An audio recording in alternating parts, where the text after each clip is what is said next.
Well, hey there, Mama, and welcome back to the Moms Overcoming Overwhelm podcast, episode 93. I'm Emily McDermott, and I'm here beside you on this journey as we work together to declutter your home, head, and heart.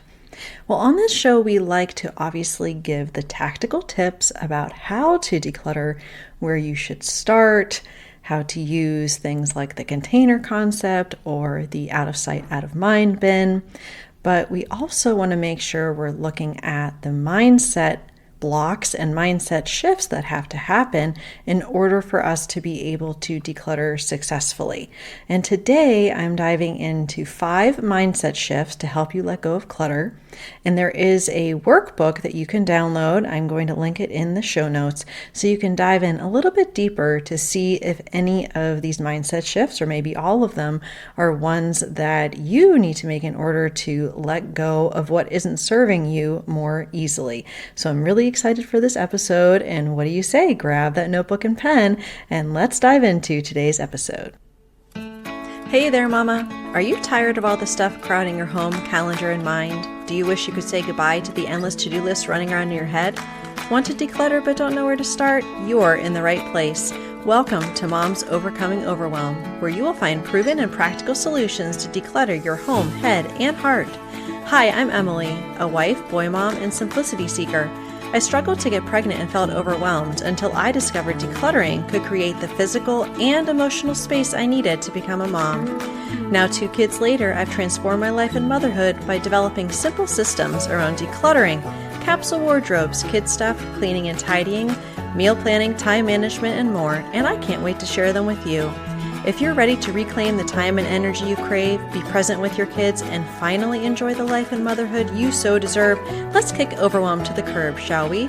Grab your lukewarm coffee, your notebook and pen, and clear off some counter space. Let's do this. Today's featured review is from Christy's Mom 01. And she writes, this one is worth the time. I tend to subscribe, listen to 5 or 10 episodes of a podcast, and then keep them or let them go. I believe this one is a keeper. I've only heard 3 or 4 episodes so far, but I value it enough to prioritize time to listen, even while I do other activities. The content is relevant and useful. The expectations are realistic, and it's presented in a warm, welcoming, and reassuring way.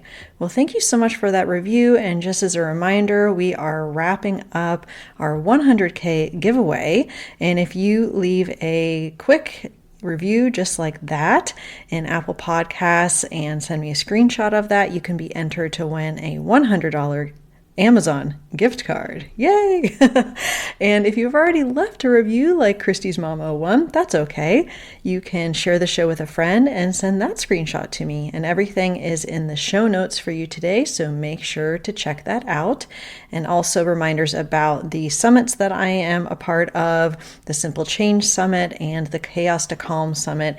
There is so much value packed into these summits, so I hope that you will take advantage of them as well. So today we're diving into these 5 mindset shifts to help you let go of clutter. And I do have an accompanying workbook. So each mindset shift has 3 questions to kind of help you dig a little bit deeper. If you have the time, maybe every week you can focus on one of them so that it's not too overwhelming. I always want to be mindful of that.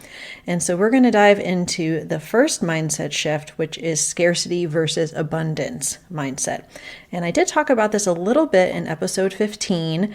These 3 words are sabotaging your decluttering efforts, and the 3 words are just in case. How many of us have said that?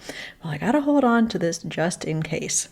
So a scarcity mindset is one where we feel like we don't have enough, that we're constantly comparing ourselves to others, that if you have something and I don't have something, it's like an either or rather than a both and kind of mindset. And it's very easy as moms to have scarcity mindset because we can go on social media and see lots of people that seem to have it all together and that have more than us or seem like they have more than us or have kids that listen or whatever. And so scarcity mindset means that we're not finding security in who we are intrinsically, but rather the roles that we play and the stuff that we have. And so we want to shift to a place of abundance where we recognize there's enough resources and successes to go around. We have this inherent sense of self-worth. We can also be grateful for what we have and generous with what we don't need. So that is a huge mindset shift, because all of the advertisements that we see tell us that we are lacking something, and so we need to buy something to make sure we're not lacking anymore. And abundance mindset really kind of turns that on its head. So definitely check out that workbook for more questions about that to help you dive into it a bit more. The second mindset shift is aspirational self versus realistic self. And just this concept of someday I will use it, someday I will do this thing, right, that requires something. And as moms, we really struggle with this aspirational clutter. I talk about it in episode 10, but I feel like moms, especially with clothing, because we have clothing that used to fit us pre-kids, we have maybe crafting supplies for that project we might get to someday, or kitchen gadgets for, the really complicated pasta that we might make, except that our kids are always underfoot and so forth. And so really it is being okay with the season that we're in right now, and recognizing that just because we can't wear something or do something, it's all right to let that go, and we can always pick something back up in a different season. So aspirational clutter is something I also deal with. I think it's perfectly natural, because as moms, we're constantly giving and sacrificing, and sometimes we're not able to do the things we would normally do, but just sort of recognizing we don't have to hold on to things that make us feel bad about ourselves because we're not able to do those things anymore. The third mindset shift is one from a mindless consumer to an intentional consumer, an intentional advocate. So we're probably not aware how many ads we see, how they're really impacting us.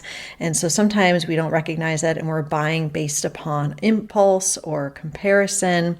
And when we're more intentional with our purchasing, we can understand not only why we're buying something, if it's in alignment with our values, but also understanding the hands and hearts behind the things that we are purchasing and the conditions under which those workers are living and being treated.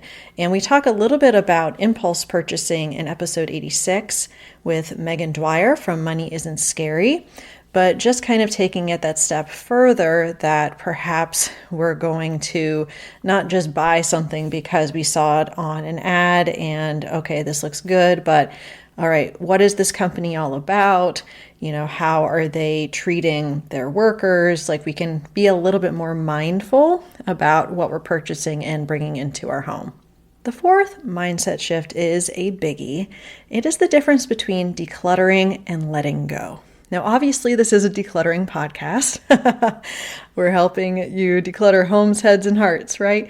There is this idea that we can follow all the decluttering advice in the world. You can implement every single thing you've ever learned on this podcast.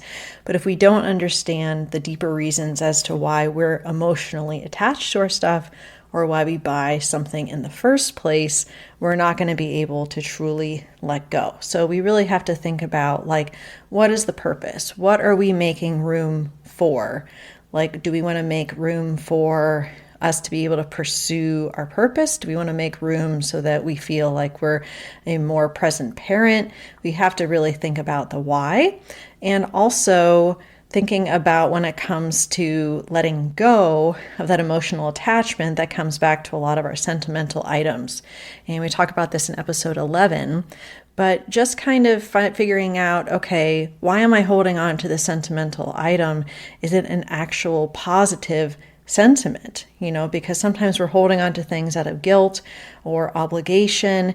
And even though it's taking up a small amount of physical space, it takes up a lot of emotional space and kind of that mental clutter and that inventory of what we have and why.